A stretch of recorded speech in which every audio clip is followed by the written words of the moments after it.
ఎట్లా మన చల్లబడి రావడం మంచిదే. నేను మధ్యంగా నేను చచ్చిపోలేము ఎండకి. ఎన్ని తోటలో తిరిగింది ఇవ్వాలి నేనా. ఇది 5వ తోట. ఇది ఆడ నచ్చదు నాకు. అవి నాకు 5 నచ్చింది. ఇది ఆడికి పోవటం తిరిగి వచ్చి పర్యాంగటం చెమటలు పడుతున్నాయి. గొడ్లన్నీ ఓడదాం అనుకుని ఇందాక నేను నేనమ్మ గాలి లేదు, ఏమీ లేదు. బా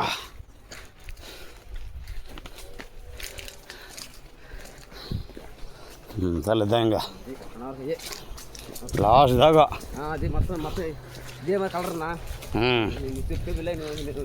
అంతే. ఈ చాలు ఈ కలర్ చాలు మనకి. ఎందుకన్నా కలర్ ఇంకెందుగా హాఫ్ కలర్ ఇది. ఫోన్లో చెప్పు అది నీట్గా కలర్ నీట్గా వస్తుంది కలర్ కదా. పెయింట్ పూసుకుంది కాయ ఇక్కడ.